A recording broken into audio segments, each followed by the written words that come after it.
Dalawang mangingisdang Pinoy ang nalapnosan ng balat matapos sumabog ang makina ng kanilang bangka malapit sa Bajo de Masinloc. Ang Philippine Coast Guard na rumisponde sa insidente, sinubukang harangin ng China Coast Guard. Nakatutok si Jonathan Andal. Halos palubog na itong Filipino fishing boat o FFB Aquio nang hilahin ng Philippine Coast Guard pabalik ng Subic, Zambales. Sumabog ang makina nito malapit sa Bajo de Masinloc o Panatag Shoal alas 9 ng umaga kahapon. May sakay itong 8 mangingisdang Pilipino. 2 sa kanila ang may second-degree burns kaya nalapnos ang balat.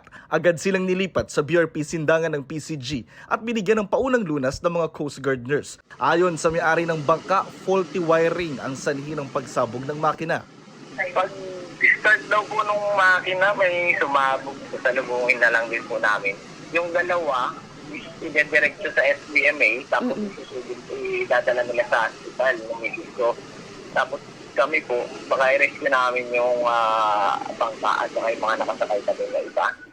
Ang pagsaklolo sa kanila inabot ng 3 oras. Ang rescue mission ng PCG, sinubukang harangin ng China kahit sinabihan na nila na re-responde lang sila sa emergency. Nung papunta na yung rescue, meron ding China Coast Guard vessel at isang PLA Navy na nag-attempt na i-block yung, initially, na i-block yung MRB ng Philippine Coast Guard, yung BRP Sindangan. Sabi ni Balilio, nagbanta pa ang mga Chino na aarestuhin ang lahat ng mangingisda roon kung hindi sila makikipagtulungan sa kanila. Nang mapaliwanagan ng China Coast Guard, hinayaan nila ang PCG na makalapit sa nagpapasaklolong bangka.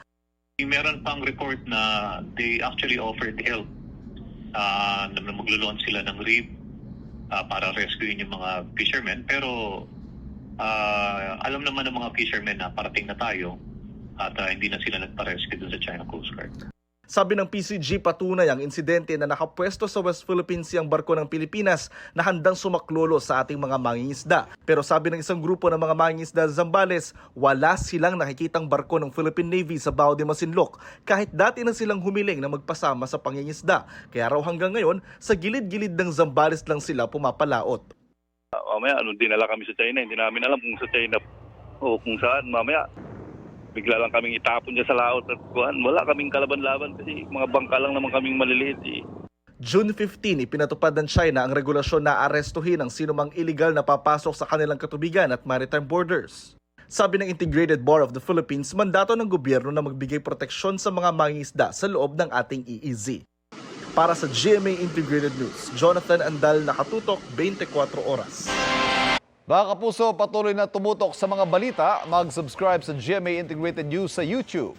Sa mga kapuso abroad, samahan niyo kami sa GMA Pinoy TV at www.gmanews.tv.